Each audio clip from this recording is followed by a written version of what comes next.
Helen Harris stood before the towering Pierce Enterprises, the morning sun reflecting off its endless glass panels, fracturing her reflection into 1,000 distorted shards.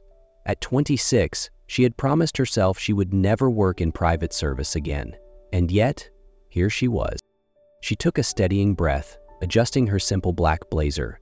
The weight of responsibility pressed heavy on her shoulders, her mother's medical bills, her younger brother's tuition, and the growing mountain of debt that refused to shrink. Pride was a luxury she couldn't afford. Pierce Enterprises loomed over the city like a monument to power, and she had spent hours researching not just the company, but the man who ran it, Alexander Pierce. CEO, age 34, ruthless, enigmatic, no social media presence. The only thing the press ever managed to dig up about him was his string of failed high-profile relationships. And now she was about to become the only woman living under the same roof as him, even if only in the role of a private housekeeper. Stepping into the top-floor reception area, Helen was immediately greeted by the sleek perfection of white marble floors and chrome accents. A blonde receptionist, polished to magazine cover perfection, regarded her with practiced indifference. "Helen Harris, here for my appointment with Mr. Pierce." After a few moments, a middle-aged man appeared, Richard Wilson, Alexander's chief of staff. "This way." His tone was measured as he led her through a labyrinth of glass and steel. The air was thick with silent authority. At the end of the corridor stood a set of imposing double doors. Richard hesitated for just a second before turning to her. "Mr. Pierce can be intense. Answer honestly and directly." The doors swung open, revealing a sprawling office with floor-to-ceiling windows, offering a breathtaking view of the city skyline. But it wasn't the view that made Helen's breath hitch. It was the man standing at the window, Alexander Pierce. He turned, piercing gray eyes locking onto hers with an intensity that made her feel as if every carefully constructed layer of composure had been stripped away. "Sit." His voice was deep, commanding. Helen kept her expression neutral, though her pulse betrayed her. Alexander scanned her resume before speaking. 4 years managing the Henderson estate, 2 years as a supervisor at the Royale Hotel. Why leave such prestigious positions? Helen held his gaze. The Henderson estate was sold after Mrs. Henderson passed. As for the Royale, I prefer private residences. They allow for more attention to detail and personalized service. A slight nod, his expression unreadable. "And why should I hire you?" The words left her lips before she could stop them. "Because I'm the best at what I do, Mr. Pierce." Something flickered in his gaze, surprise or perhaps intrigue. "The position requires you to live on site. Any obligations that might interfere?" "No, sir. My schedule would be entirely dedicated to maintaining your household." Silence stretched between them as he studied her, his gaze assessing. Then finally, "The position is yours. Richard will handle the paperwork. You start Monday." Helen exhaled slowly, keeping her composure as she left the office. But as the doors closed behind her, one thought settled heavily in her mind. She had just stepped into something far more complicated than she had ever imagined. Helen stood before the heavy wooden doors of the penthouse, the place she would be both working and living from now on. Richard Wilson, Alexander Pierce's chief of staff, swiped an access card, stepping aside for her to enter. The doors slid open, and for a moment Helen couldn't suppress her awe. Alexander Pierce's penthouse was nothing short of architectural perfection. High ceilings, floor-to-ceiling windows that offered a panoramic view of the city, and a sleek interior dominated by shades of gray, white, and black. Cold, no artwork, no personal mementos, just clinical, calculated perfection. Richard led her through the space, his voice steady as if reciting a script. "Your responsibilities include maintaining the penthouse, ensuring smooth operations, and upholding order. Mr. Pierce values privacy above all else. No visitors without prior approval, no changes to the space." Helen nodded, committing each word to memory. They walked through the living area, where a set of impeccably arranged black leather sofas faced a bookshelf that looked untouched, as if it had been placed purely for aesthetic purposes. Then came the kitchen, an exercise in minimalist luxury. State-of-the-art appliances, marble countertops, and a coffee machine that likely cost more than her previous apartment's rent. Richard continued, Mr. Pierce's daily routine is non-negotiable. 6:00 a.m. black coffee, no sugar. 6:30 a.m. protein-heavy breakfast, no carbs. 7:15 a.m. departs for the office. 8:00 p.m. typical return time, though unpredictable. No guests, no modifications to arrangements, no personal belongings in shared spaces. Helen silently thought, this isn't a home. It's a command center. Finally, Richard led her to Alexander's private quarters. It was expansive, yet as sterile as the rest of the penthouse, more like a high-end hotel suite than a lived-in space. But one object immediately caught her attention. A silver pocket watch, worn with age, resting on the bedside table. Helen stepped closer, her fingers grazing its surface. The inscription on the back made her pause. To Gregory, with love, Eleanor. Her brows knitted together. Who was Gregory? Who was Eleanor? The watch was the only thing in the penthouse that wasn't pristine, bearing a faint scratch across the surface, as if it had been clutched too tightly in a moment of despair. Richard noticed her interest but offered no explanation. He simply said, "Your room is this way." Helen turned away, but the thought lingered. What did that watch mean to Alexander Pierce? She had no idea that this small relic from the past would unravel secrets he had fought so hard to bury. 5:45 a.m. Helen stood in the kitchen, her hands moving swiftly as she prepared Alexander Pierce's first coffee of the day. She had memorized Richard's detailed instructions. Black coffee, dark roast, no sugar, no cream. The high-end coffee machine hummed softly as the rich dark liquid poured into a sleek black ceramic mug. She glanced at the clock. 6 a.m., right on time. Just as she placed the cup on the counter, a deep voice broke the silence. Earlier than I expected. Ellen turned sharply. Alexander Pierce stood at the kitchen entrance. Gone was his usual sharp suit. He was dressed in a fitted black workout shirt and athletic shorts, faint beads of sweat still clinging to his skin. Clearly, he had already been up for hours. She had seen pictures of him online, but seeing him like this was something entirely different. Stay professional, Helen. She took a steady breath, keeping her expression neutral.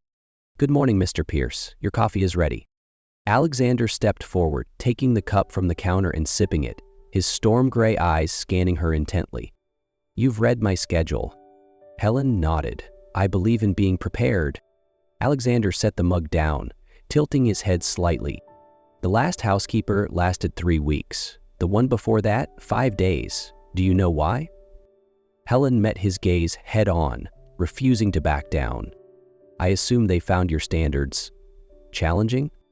Silence. Then, something unexpected. A faint smirk ghosted across his lips. Fair enough. There was something in his eyes now. A challenge. A test. I'm not an easy man to work for, Helen. Helen straightened her posture, unfazed. I don't require easy, Mr. Pierce. I require clear expectations and mutual respect. You've provided the first. I trust we can maintain the second. The energy in the room shifted. For the briefest moment, Helen saw something flicker in his expression. Surprise? Amusement? Or, perhaps, acknowledgement. But he said nothing more. He simply took another sip of coffee before brushing past her and leaving the kitchen. Helen exhaled slowly as the sliding doors shut behind him. For the first time, she realized something. Alexander Pierce wasn't just a difficult employer, he was a challenge. And Helen Harris had never been one to back down from a challenge. 3 weeks had passed since Helen Harris first stepped into Alexander Pierce's penthouse, and by now she knew the rules. She knew exactly when he left, how he drank his coffee without stirring it, how he barely glanced at things yet somehow noticed the slightest change. But there was one thing she hadn't mastered. The way every time Alexander was near, the air seemed to shrink, not from space, but from the sheer force of his presence. She felt his gaze on her even when he pretended not to look. Sometimes, he stood just close enough for her to feel the warmth radiating from him, to catch his scent, a mix of cedarwood, whiskey, and something dangerous yet intoxicating. But he had never crossed the line, not once. Until tonight. Helen had spent the entire day preparing for an important business dinner Alexander was hosting at the penthouse. The board of directors of Pierce Enterprises, along with key investors, were attending. She had done this countless times before, but this time the pressure felt different.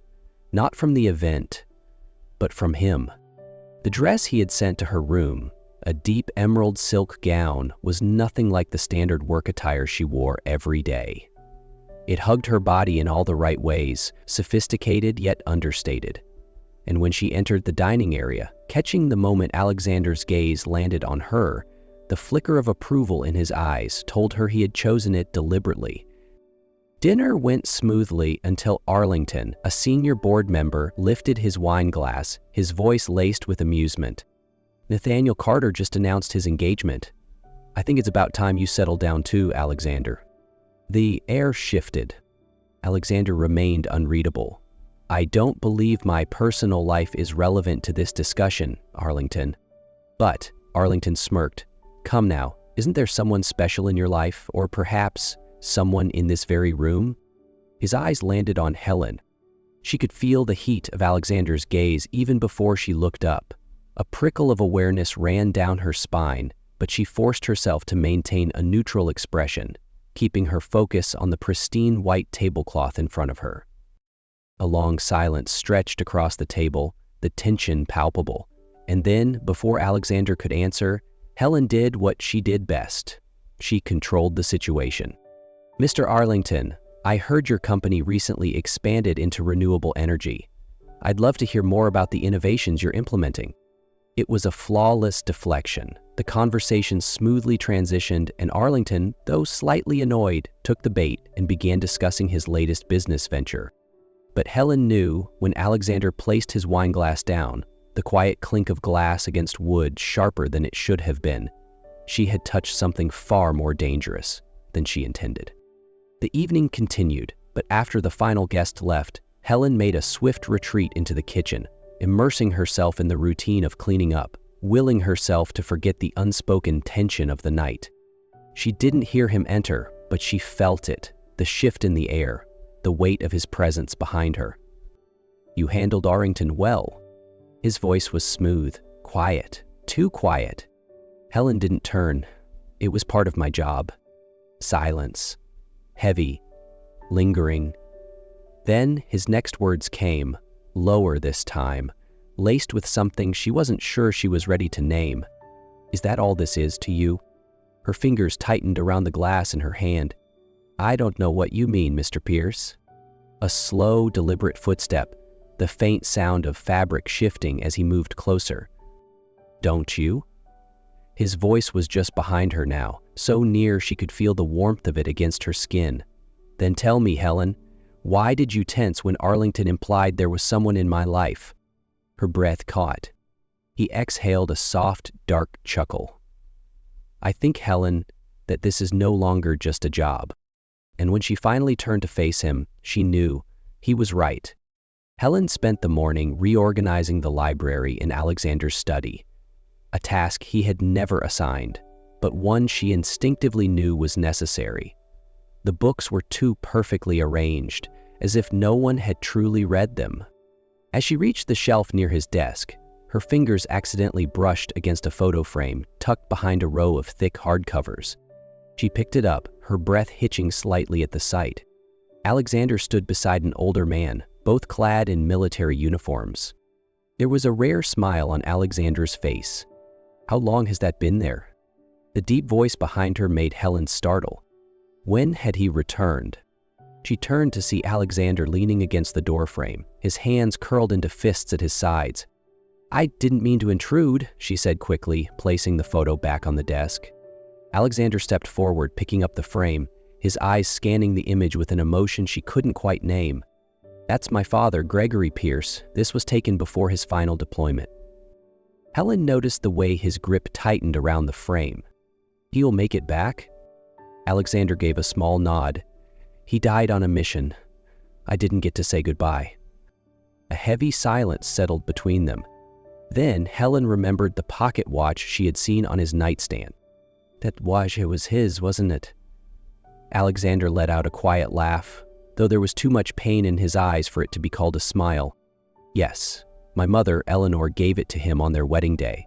When he died, it was sent back to us. But when I received it, I couldn't bring myself to open it.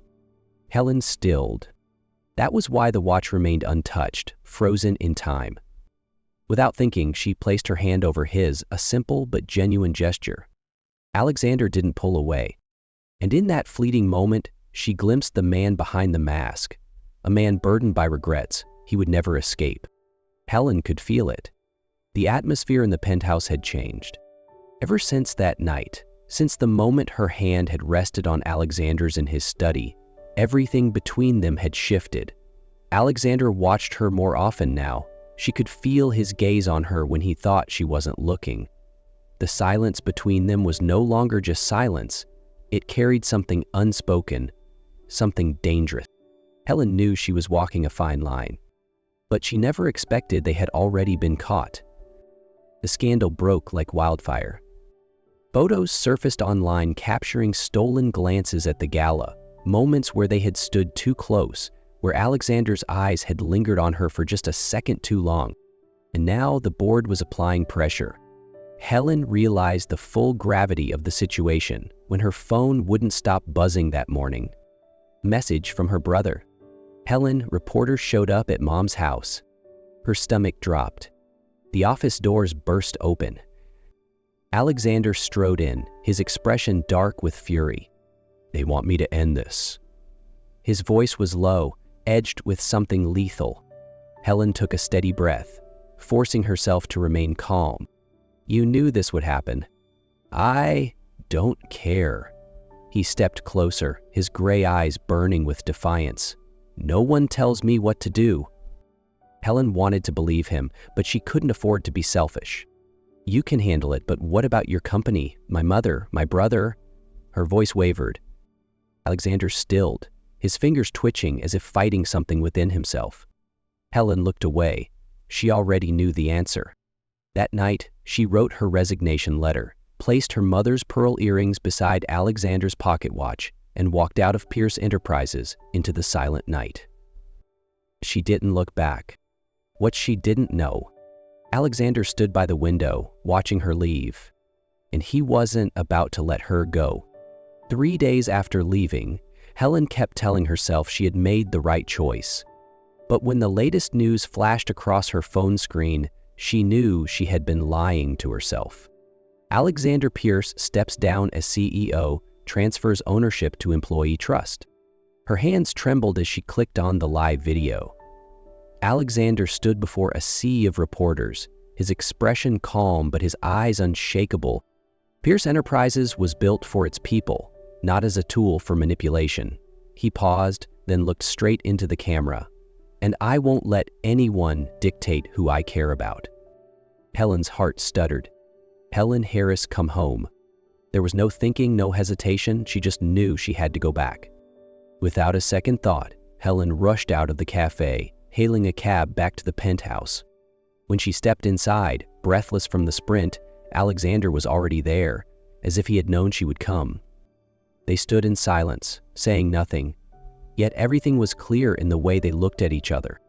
Slowly, Alexander stepped forward, reaching into his pocket and pulling out the old silver pocket watch. But this time, when he opened it, there were no ticking hands inside. Just a delicate silver chain with a small compass pendant. I was wrong to think I could go on without you. His voice was deep, steady, but beneath it she could hear the rawness of someone who had almost lost something precious. Helen, I don't want you as my employee. I want you as my girlfriend. Helen looked at the necklace in his palm, then up into his eyes, the most honest she had ever seen them. A small breathless laugh escaped her, a sound of relief, of happiness. She stepped forward, wrapped her arms around his neck, and whispered, "You have no idea how long I've waited for you to say that." Alexander didn't hesitate. He pulled her into a kiss, one that carried no more uncertainty, no more hesitation, just the undeniable truth that they belonged to each other. And this time, Helen knew one thing for certain. She was finally true loved.